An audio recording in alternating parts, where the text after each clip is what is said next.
T-Mac from www.wildfortheoutdoors.com, and I've been asked to do a video on getting started trapping. What do you need and where to go and all that good stuff. So I'm going to try and answer how I started, and we'll go from there. Of course, I started with my dad's traps. I didn't have my own, but if you're going to get your own, I would suggest that you buy used. Used traps are usually somewhat prepared already. They're rusted. You don't have to dye them usually. Or if you do dye them, they take the dye a lot better.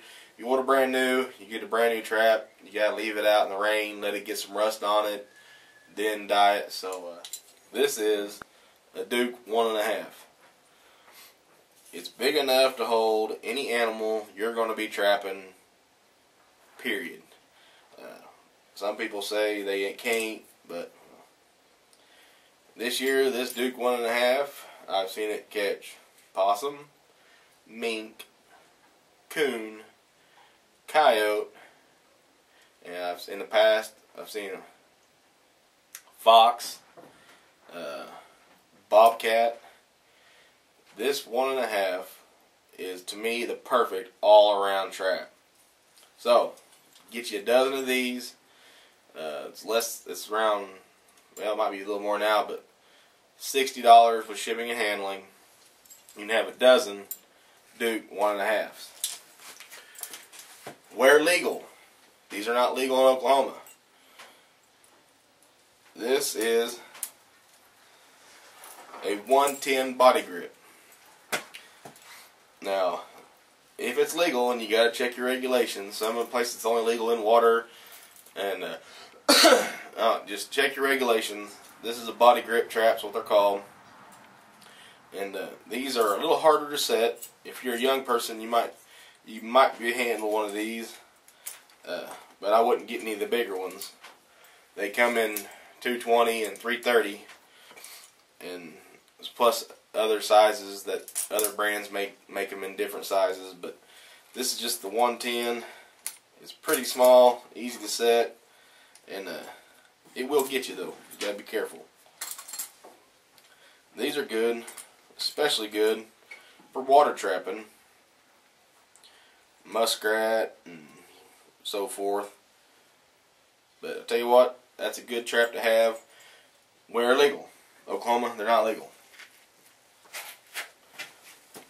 And there's one more trap that I think a beginning trapper could learn to use pretty effectively. I don't have any of them.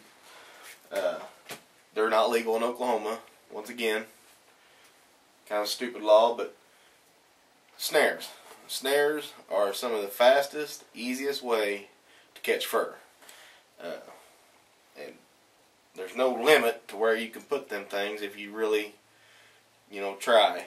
So, if I was going to be a starting trapper, I'd order the 1.5 coil spring. North Woods number 11, that's optional. The 1.5 coil spring, that would be a must on my trap line. And probably the snare. Now, the little body grip traps were legal. That's fine. But the snare and that coil spring is probably your go-to set for the beginning trapper. Another thing you're going to need is bait or lure. This also can be purchased wherever you buy the traps. There's several different brands. Some of the ones that people I hear talk about the most, Mark June is one of the best coyote trappers in the world. He makes some good lures. Hawbakers, that's some of the oldest lure. I mean, I remember that starting out when I was trapping, that Hawbakers was the stuff. And, so just shop around, find what you like. And then there's always the stuff you make yourself. If you don't have, maybe you don't have the money to buy lures,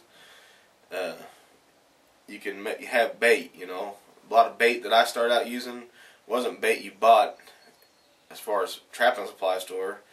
If I was trapping for coon, just go out and buy some sardines in a can. Coons love them. Not the mustard ones though. But, just stuff like that. you can buy at the store and use without having to go spend a lot of money. But if you can afford it, them trap and supply places have lots of good lures and baits to use. Trap stakes. Trap stakes can be bought or they can be made. I make mine. Just rebar, 18 to 20 inches long, with a big washer welded in the top of them. That's all you need. Now, when I'm creek trapping, I might not even use this. I'll wire the trap, to a root or to a drag, something like that, so you don't have to carry a bunch of these stakes. But if you're going to be trapping on coyotes, you want to use stakes, and I would even use double stakes. A trapping bag. You're going to need a trapping bag. This is mine. And I even have a bucket with straps on it that I used to use that you can put on your back and walk. That's invaluable for long distance. You want to have something you can throw on your back or over your shoulder and carry. So I bought this at Walmart. It's a tool bag. Works really good. It's not too big. Holds, I can put half a dozen traps in there, half a dozen stakes or more. These pockets put my lures and stuff in. If you're going to be doing a lot of land trapping, you're going to need a sifter to sift dirt over your set. This thing right here, my dad had it before me, lasts a long time. So it's kind of a one-time spend.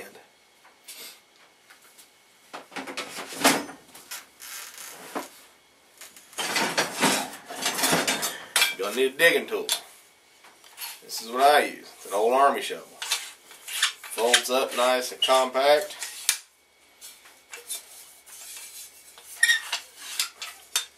Fit right in your bag. They sell all kinds of, you can use it to garden trowel if you want to. Those work just fine too. You can get those anywhere. I like to use pan covers. You can order these at the Trap Supply Shop. Open up my bag. Slide right in there. They don't take up a lot of room, and you get, for just a few bucks, you get 30 or so of them. I can't remember right off the bat, 25, 30. And they can be reused if the animal doesn't destroy them.